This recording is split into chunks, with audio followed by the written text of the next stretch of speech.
let me ask you a question. So let me ask you this: like earlier, we were talking about extraterrestrials, right? And past incarnations. Yeah. What do you think about ET genetics in modern people, like me and you, or you and somebody else? Do you think there's extraterrestrial DNA within us? I've heard that. I wouldn't be surprised. Right.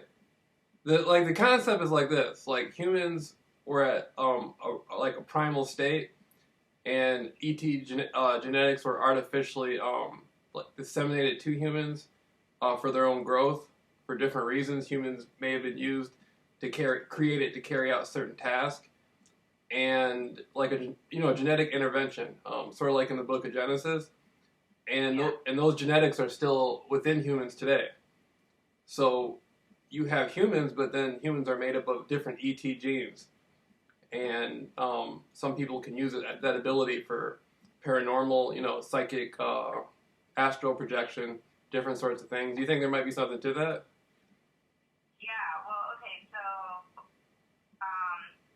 I read about a bunch of stuff with like vaccines, and they use, they need to like for live vaccines, live cultures, they need to use a medium to be able to keep the vaccine, like a live culture. So they'll use all kinds of different things, but because of doing that, they use mouse DNA, and so Wow. they can, Wow. yeah, and so, well, and I mean, like, if you want to get into the growth factor of it, like, they use aborted fetuses, and, like, there's so many things that's like, whoa, what, I didn't realize that, that's disgusting. So, anyways, the point is, they have acknowledged that because we have used, like, DNA from other species that would not typically have diseases that are transferable to humans, but because we've done this and we've now used these as mediums to inject into humans with vaccines and hypodermic needles, Yeah. it's now exposed us to diseases and problems that we would otherwise not be susceptible to, and we don't know what the harm to humanity could be, because it's like before they really knew to test blood for different diseases, and if you gave somebody a bad blood transfusion, same situation. So the repercussions of what they've done, they didn't test it out to know what's happening, and now it's too late to do anything about it. The damage is done. It's already been. So if you can do something like that, why would it be hypothetically impossible in the opposite direction? We're already acknowledging that we as humans have used mouse DNA or whatever, and so now those things have been introduced to humans. Right, If right. we can expose ourselves to mice diseases we wouldn't otherwise have, why would it be that far-fetched that extraterrestrial DNA wouldn't have been the exact same thing? Yeah. Exactly. You know what? That brings up a very interesting concept. Okay, there's an idea out there, and I think there's reality to it, but it's that we only use, our body is supposed to be 95% junk DNA, and we only use about 5% of our DNA. The other percent, they really don't know what it means, but there's structure to it, there's pattern to it, so it's something. It's not, by definition, it's not junk because it has design to it. Okay, I love relating things to other things. Same situation here. Why would there be DNA that's unused? We wouldn't have that. We just don't understand what the use is. Right. So something's happening, and I have two easy examples for that. So to synthesize medicine, you're using a whole plant as your basis, and you find a property of that plant that's useful to humans, and we want to harness that. So then they isolate those properties, and that's how you get side effects to these things that in its whole plant form is balanced. And so you're synthesizing a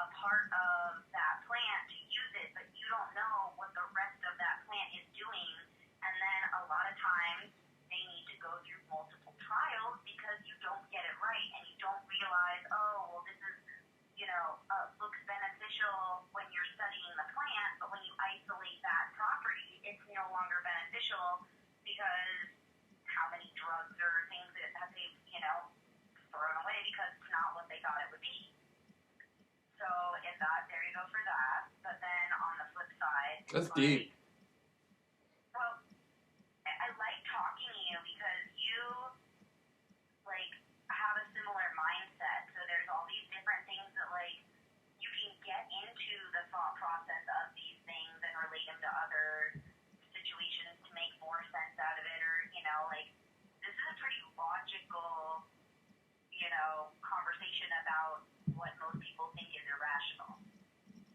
Yeah. Most people would dismiss it immediately, so you're not going to go into the details of dissecting things and relating it to others because you haven't gotten as far into a conversation before somebody is just absolutely not on board. Yeah, and you know what? The miraculous thing about like DNA structure is there's a factor of consciousness over DNA. There's people out there who will have a certain eye color, and they will have what you consider an altered personality. And when they go into their altered personality, their eyes will actually change. They may have a disease like cancer or HIV. When they switch personalities, those diseases disappear. There's been case studies where this has happened, where the person has actually switched personalities, they become a completely different person, and whatever disease they had was gone. Whoa, that's crazy. Yeah, the consciousness actually can change the structure of DNA and change the whole reality of the person, you know, through vibration. And when you get into the phenomenon of extraterrestrials, I think that's exactly what's happening here. I think there's people out there who, through their conscious awareness and vibration, they can activate certain genetics within them and do miraculous types of things. Like, I think the possibilities are endless, but, you know, the DNA definitely has an effect, but I think the conscious... Well, and you might be interested in this if you haven't already heard. They've done, you know, I never have any facts for the studies, and I'm reading shit off the internet. So who knows if there's actual factual things. But, I mean, I don't believe everything I read. But you should take it with a grain of salt or do your own research, is essentially what I'm getting at. But it was, what were we just talking about? My disclaimer made me lose my train of thought.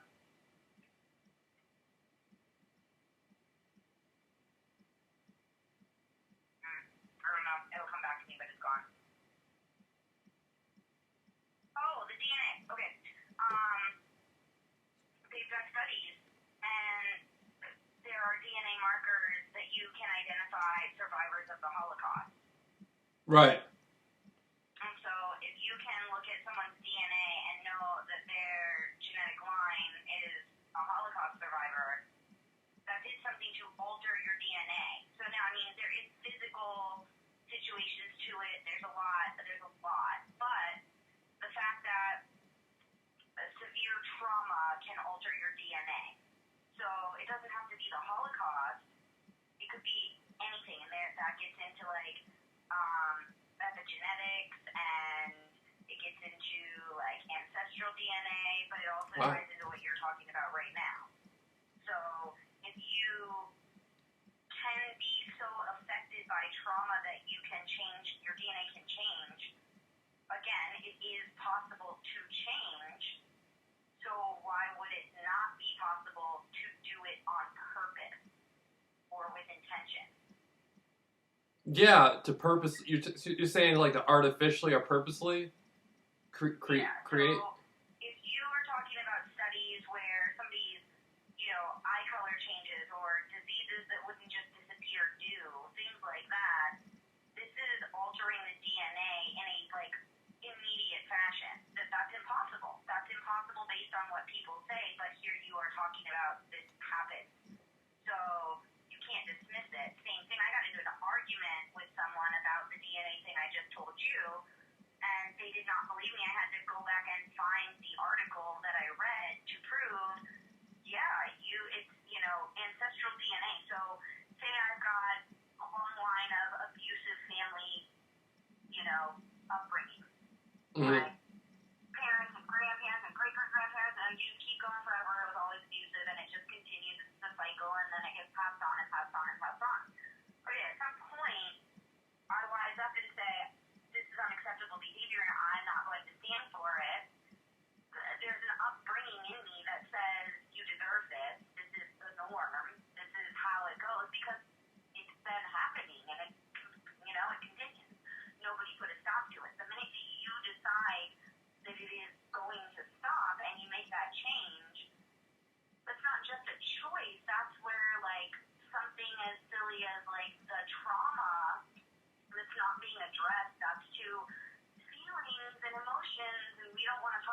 you want to talk about science, that's the psychology behind it. But the science behind it is choosing to change those things is also altering your DNA. It's going to now, it's evolving in some, I don't know if that's the right word, but, you know, it's almost the same as, like, the squirrel that runs across the street and gets hit versus the squirrel that teaches its babies to run across the telephone wire. Right. Right. You know, those are both squirrels, but the DNA of the squirrel that knows to run across the telephone wire, that one's going to pass its DNA on to later generations, where the ones that ran across the street get squished. Well, maybe in the future, all squirrels know to cross the street on a telephone wire and not on the road. That's not because they became smarter. That's because the ones that survived were the ones that knew better, and it was a, you know, almost like a smarter version of squirrel. It's more using this example.